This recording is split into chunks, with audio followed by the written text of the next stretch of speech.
सारी, यानी कि आपने अपने दौर में क्या हुआ, जब यहाँ पे आपको याद है कि रन पटानी का पुल था, 6 दफा खड़े होकर तो बनवा नहीं सके थे। और दूसरा, हम ये नहीं कह रहे रेलवे की बहुत, तो रेलवे का रेलवे वो बात ये थी कि उसमें भी किकबैक से वो जो हैदराबाद से कराची तक के लिए बसों के लिए चलाए गए थे, बसें चलाई गई, उसमें भी उन्होंने बड़ी, उसी के अंदर खुद वो जो फट्टे आ रहे थे लकड़ी के, उसके अंदर सारे थे आर्टिफिशियल जो बनाया जा रहा था, जो सारे एक्सपीरियंस हो रहे थे।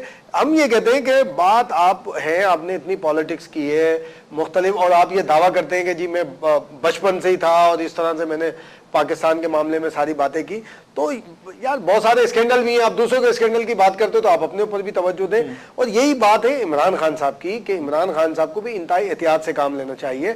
और लोग ये बोलते हैं ना बड़े बड़े जलसे, मुझे तारिक मेरे को इन जलसों से कोई वो नहीं है, क्योंकि 96-7 में इमरान खान को मैं ये देख चुका हूँ, जब कराची आते थे वो साथ में सूट के, उनके साथ एक बैग चलता था, उसमें कम से कम 2 से 3 सूट रखे होते थे, जो उनके एक जलसे के बाद उस काबिल नहीं होते थे कि वो पहने। इससे ज्यादा पॉपुलरिटी 97 में थी, ठीक है। और लेकिन वो जाहिर है कि एक रवैया होता है, कराची एयरपोर्ट से जो उनका शहर का मज़ार कायद तक की आमद थी वो भी 6-6 घंटे से 8-8 घंटे तक जाती थी। तो अब ये इसका वो नहीं है कि जी इस तरह से मामला, अब उन्हें भी सोच समझ के करना चाहिए। इमरान खान को पता नहीं किसने, क्या समझते हैं अपना फैसल दस्ती साहब, मुझे ये बताइएगा कि क्या समझते हैं कि इस वक्त जो पॉलिटिक्स हो रही है, जिस तरह इत्तेहादों की चल रही है, मुस्लिम लीग नवाज भी किसी तरफ कुछ जमातों से इत्तेहाद करने की तरफ जा रही है या नहीं? देखिए तारिक भाई, अभी तो ये जो पॉलिटिकल रीअलाइनमेंट का जो प्रोसेस है वो तो आपको पता है ना कि ये आगे इलेक्शन आ रहे हैं। सिंध में कॉमरस्तों के बाद अब कौन इसकी तैयारी हो रही है? कॉमरस्तों, देखिए हमारा फोकस जो है हकीकत है कि कॉमरस्तों पर है, क्योंकि मियाँ साहब जो है ना, मियाँ साहब के नजदीक सबसे ज्यादा मुकद्दम जो है वो पाकिस्तान है, यानी पाकिस्तान कम्स फर्स्ट। हम चाह रहे हैं कि जहाँ पर इस तरह की मतलब चीजें हैं, जहाँ पर फ्रस्ट्रेशन ज्यादा है, तो वहाँ पर ये लोगों की मायूसियाँ जो है उनको खत्म किया जाए और उनको एलिमिनेट किस तरह किया जा सकता है, उनको अपने साथ ऑन बोर्ड लेके, ठीक है, मामला में उनको ऑन सेम पेज अपने साथ रखकर उनकी सुन के और उनके मामला को आगे बढ़ा कर ये मुमकिन है। तो अभी मतलब हमारा फोकस हकीकत है कि मतलब कॉमरस्तों की तरफ है, सिंध में भी है और बलूचिस्तान में भी है। और आपको शायद पता भी है कि मतलब सबसे ज्यादा इस वक्त पजीराई कॉमरस्तों के हल्कों में, चाहे बलूचिस्तान हो चाहे सिंध हो, वो मियाँ साहब को मिल रही है। और देखिए ना, ये इस चीज की तैयारी है, मियाँ साहब के सामने पुल बांधने की ये जो तैयारियां हो रही हैं, ये तमाम मतलब जो देखिए, एक बदनसीबी से यहाँ पर यह है कि मतलब एस्टैब्लिशमेंट हमेशा से एक पॉलिटिकल फोर्स रही है, जिस तरह दूसरी सियासी कुव्वतें रही हैं वो भी रही है। हुआ यह कि मतलब जो अपॉर्चुनिस्ट किस्म के, मौका परस्त किस्म के सियासतदान हैं, उनमें से कुछ ऐसे हैं कि उनके अपने इन्फ्लुएंसेस अपने इलाकों तक भी हैं, उनकी मौरूसी सीटें भी हैं, तो इस टाइप के जो मौका, मतलब उन्होंने अपोजिशन में तो बैठना ही नहीं है, अपोजिशन ही करनी नहीं है। ये जो इख्तिदार के मतलब हवस में जो मुब्तला ये मौका परस्त किस्म के जो लोग हैं, ये हमेशा मतलब एस्टेब्लिशमेंट के हाथों में खेलते हैं। और ये मतलब उनके वो सारा लगाम उनके हाथ में होता है, इनका वजन जब उठाए, इनका बट्टा उनके हाथ में होता है, इनका वजन जिस पल्ले में वो डाल दें। तो ये एक हमेशा से मतलब इस तरह की कुव्वत रही है। और ये भी मतलब इस तरह अभी भी मतलब ये सिलसिला सारा हो रहा है, सबको एक जगह जमा करके। और मतलब अभी देखिए ना, पीपल्स पार्टी और काफ लीग गैर फितरी किस्म की इत्तेहाद, क्या हो रहा है, ये सारा सिर्फ और सिर्फ मियाँ साहब का रास्ता रोकने के लिए। लेकिन चूंकि देखिए ना, मियाँ साहब ने तो आना ही है इंशाअल्लाह वल्लाह। अब तो सुनामी तो अल्लाह का अजाब होता है, वो बात नहीं करें। देखिए ना, वो जो सिस्टम बनता है ना बारिश का, वो सिस्टम अब बन रहा है, बुखारात की शक्ल में जो ऊपर जमा होते हैं, बाद में मतलब वो जो बारिश की शक्ल में बरसती है, ये सिस्टम सबको बनते हुए दिखाई दे रहा। अब ये नहीं कह रहे कि सुनामी तो अल्लाह का अजाब है, लेकिन इंशाअल्लाह मियाँ साहब वो बहरान रहमत बनकर, बारिश बनकर इंशाअल्लाह वो बरसेंगे और पूरे मुल्क पे छा जाएंगे। साहब, एक चीज हमने देखी है कि मियाँ साहब की रिस्पेक्ट जो है, जो बलूचिस्तान के कॉमरस्त हैं, जो अलहदगी पसंद भी जिनको कहा जा सकता है, कल तक जो अलहदगी की बात करते हैं वो सिर्फ ये समझते हैं कि बलूचिस्तान के मामला को अगर टैकल कर सकता है पाकिस्तान में तो मियाँ नवाज शरीफ कर सकता है। मेरी तलाल भुगटी साहब से भी बात हुई, मेरी और दूसरे बलूचिस्तान के कॉमरस्तों से भी बात हुई, तो उनका एक ही मुतालबा था, उनका एक ही था कि अगर मियाँ नवाज शरीफ फर्स्ट स्टेप लेते हैं और वो आगे बलूचिस्तान के मामलात पे हमसे डिस्कस करते हैं, तो हम तैयार हैं कि उनके साथ बैठकर डिस्कस कर लेंगे। एक परसेप्शन है मियां नवाज शरीफ का कि वो एक बड़े लीडर हैं पाकिस्तान में, मोहतरमा बेनजीर भुट्टो साहबा के बाद एक पाकिस्तान के लीडर हैं। क्या समझते हैं कि अगर मियां साहब चाहें या मियां साहब को इस तरह की सियासत करनी चाहिए कि वो पाकिस्तान को के जो मफादात हैं, पाकिस्तान के जो नेशनल इंटरेस्ट है, उनको मुकद्दम रखते हुए पाकिस्तान के वो लोग जो पाकिस्तान से अलहदगी चाहते हैं उन लोगों को साथ लेके हैं, तो क्या समझते हैं कि ये मामला ठीक हो सकते हैं? देखो तारिक साहब, ये जहाँ तक परसेप्शन की बात है तो मियाँ साहब की अपनी पॉलिटिक्स है, वो क्या समझते हैं। लेकिन मैं ये समझता हूँ कि ये कौम परस्तों पे जिस तरह की इन्वेस्टमेंट कर रहे हैं, इनको मिलना कुछ भी नहीं है। सही। और इनको ये, और जिस मकासद के लिए चाह रहे हैं, ये समझ रहे हैं कि पीपल्स पार्टी का सिंध के अंदर कोई रुक जाएगा, वोट बैंक वो जाएगा, ये मैं नहीं समझता किस मामलात में।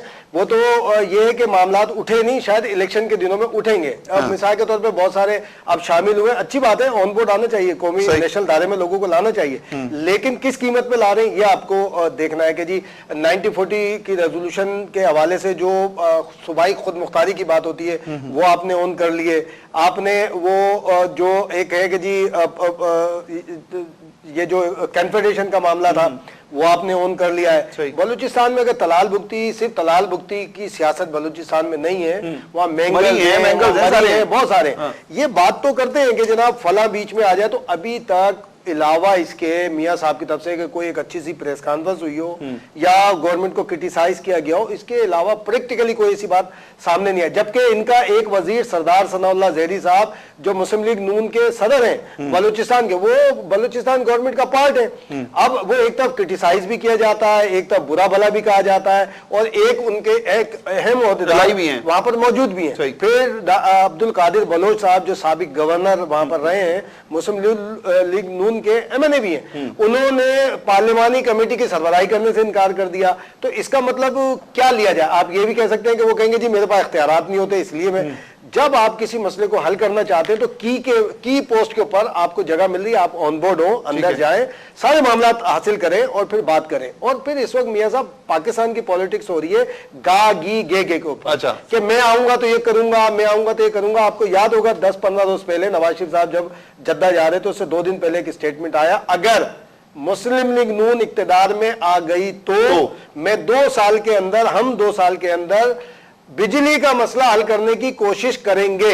इसका मतलब ये हुआ कि मियाँ साहब को और उनके जो एडवाइजर्स हैं उन्हें इल्म है कि ये इतना आसानी से, क्योंकि उन्हीं के हाथों से खत्म किया हुआ है, सारे आईपीपीस के एग्रीमेंट उनके हाथों से खत्म हुए, थरकुल का प्रोजेक्ट उनके हाथों से खत्म हुआ है, बिजली का मामलात उनके हाथों से, इतने बहरान में मुब्तला हुए। अब वो कहते हैं मैं 2 साल में करेंगे।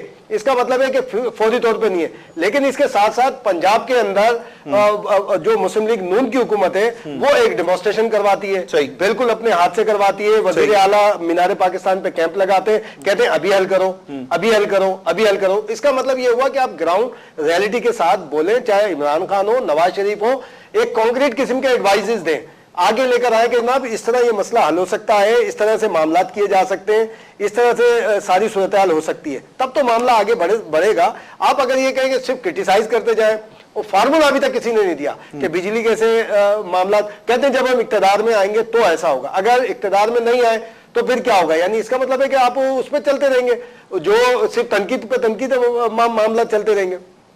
अच्छा, मुझे फैसल साहब ये बताइएगा, ये सारी बातें फरहान साहब ने जो कही हैं, क्या मुस्लिम लीग वाकई सिर्फ परसेप्शन पर बातें कर रही है, सिर्फ गागे की सियासत कर रही है, या मुस्तकबिल में कोई प्लानिंग्स भी है आप लोगों के पास कि आप लोग वाकई ये काम कर लेंगे? देखिए, मैं एक चीज की पहले वजाहत करूँ ना, भाई ने एक बात की बलूचिस्तान के हवाले से, बलूचिस्तान सरदार सनाउल्लाह ज़हरी के मतलब वो पार्ट है उसका। देखिए, उससे ज्यादा बड़े मेजर कंपोनेंट जो पार्ट है उनके हाथ में कुछ नहीं है। वहाँ के चीफ एग्जीक्यूटिव खुद कहते हैं कि there is nothing in my hand. तो ऐसी हुकूमत मतलब जहाँ पर चीफ मिनिस्टर कुछ करने से कासिर हो, उसके इख्तियार में ना हो, और आप हमारे एक वजीर से मतलब इतना बड़ा जो है उससे उम्मीदें कि वो सारे बलूचिस्तान के सारे मसाइल हल करें। नहीं, अपोजिशन में बैठ के क्या करेंगे? देखिए ना, वहां पर अपोजिशन में बैठकर भी हम ऐसा कोई रोल तो नहीं प्ले कर सकते। एक है अपोजिशन का, आपको पता है कि नुमाइंदा, अच्छा वो भी ट्राइबल कॉन्फ्लिक्ट की वजह से, अगर नहीं होता तो बलूचिस्तान में अपोजिशन ही नहीं होती। ठीक है ना, ये तो सूरत हाल है बलूचिस्तान की। और बात उन्होंने की थी कि मतलब ये जो सिर्फ और सिर्फ पॉलिसियों पर है या सिर्फ प्रेस कॉन्फ्रेंस में, देखिए इस वक्त हमारे हाथ में है क्या। जब आप मसलन में इख्तिदार पे आएंगे तो तमाम इख्तियारात आपको तफवीज होंगे, उस वक्त आप कुछ करने की पोजीशन में होंगे। ठीक है, तो इस वक्त जो है मियां साहब कर क्या सकते हैं? एक सवाल, मुस्लिम लीग नवाज एक बड़ी पार्टी है, क्या उसके पास ऐसा एजेंडा नहीं है? क्या उसके पास ऐसे लोग नहीं है जो पॉलिसियां बनाकर अभी से अवाम में उन पॉलिसियों का प्रचार करेंगे, ये पॉलिसियां हैं हमारी और हम इन पॉलिसियों के तहत जो है काम करेंगे, जिससे ये होगा कि हम हमारा मुल्क जो है मुल्क को तरक्की देंगे? ठीक, इसमें कुछ शक नहीं। हम हमेशा मतलब देखिए ना, हम तो अपने जो इंतखाबी मैनिफेस्टो है उसकी बुनियाद पर ही लोगों के पास जाते हैं। हमारे जो ये तमाम जो प्रोग्राम जो पॉलिसीज हैं ये तो लोगों के सामने है, और इसमें कोई ऐसी ढकी छुपी तो बात ही नहीं है। मुस्लिम लीग का तो वर्जन हर इसमें ले लें, वो तो मतलब हम तो क्रिस्टल क्लियर है। इस वजह से तो मतलब लोगों में पजीराई है। ये मियां साहब के सामने पुल बांधने की जो कोशिश हो रही है, क्या खौफ है कि लोगों में पजीराई तो मिल रही है ना। अब बलूचिस्तान के अंदर मतलब मियां साहब को जो पजीराई मिल रही है, भाई ने मतलब अभी ये बात की, देखिए इस वक्त मियां साहब के हाथ में कुछ नहीं है। मियां साहब बाहर ये कहते आ रहे हैं कि अगर मुझे ये मौका मिला इंशाल्लाह, जिस तरह उन्होंने मायूसी का इजहार किया, मायूस भी नहीं है, बड़े ऑप्टिमिस्टिक है इंशाल्लाह। मामला पॉइंट ऑफ नो रिटर्न में नहीं गया। बलूचिस्तान वाले भी इंशाल्लाह वापस नेशनल कौमी धारे में नेशनल स्ट्रीम में उनको ले आएंगे और ये काम सिर्फ और सिर्फ मियां साहब ही करेगा। अगर मतलब इस वक्त भी ये गवर्नमेंट चाहे तो, अगर सिंसियरिटी हो, ये मामला इनमें पेशरफ्त है, मुमकिन पेशरफ्त का इम्कान अभी भी मौजूद है। लेकिन आप सीबीएम तो ले ना, आप कॉन्फिडेंस बिल्डिंग कुछ मेजर्स तो ले, ऐसा एनवायरमेंट तो बनाए कि आपसे बैठ के बात करने को तैयार हो, ठीक है, ताकि आप फैसल दस्ती साहब, इम्तियाज फरहान साहब, मैं आपका बड़ा मशकूर हूं, आप तशरीफ लेके आए। नाज़रीन किराम, मुल्क का 65वां यौम आज़ादी के मौके पर जिस तरह इम्तियाज खान फरहान साहब ने कहा कि इस वक्त सिर्फ गागेगी की सियासत हो रही है, दस्ती साहब कहते हैं कि नहीं जी, मियां साहब जो हैं उनके पास आइडियाज हैं और उनकी जो टीम है वो मुल्क को बहरानों से निकाल सकती है। यकीनन हो सकता है, इस मुल्क में क्या नहीं हो सकता, सब कुछ हो सकता है। ज़रूरत सिर्फ इस अमर की है कि हम तमाम चीज़ों को, अपने वादों को, अपने कामों को और अपनी सोचों को और अपनी इस मुल्क को तरक्की देने के जो अमल है उसको पोलिटिसाइज ना करें। हम हर चीज़ पे सियासत करते हैं, हम पॉइंट स्कोरिंग करते हैं, लेकिन क्या हम कभी ये सोचते हैं कि 65 सालों के बाद अगर अल्लाह ताला ने हमें ये मौका दिया है कि हम शब कदर के दिन, यानी कल रात को शब कदर भी है, और हम अपने मुल्क में जो है यौम आज़ादी मना रहे हैं, तो हम एक दफ़ा फिर सोच रहे हैं कि अब हमने इस मुल्क को तरक्की देनी है। हमारे तमाम सियासतदान जिन्होंने कल तक करप्शन की है, वो अब करप्शन करना छोड़ दें, ताकि ये मुल्क हमारा जो है तरक्की की जानिब जा सके। इसके साथ ही अपने मेज़बान मियां तारिक को इजाज़त दीजिए। अल्लाह ने के बाद, पाकिस्तान जिंदाबाद।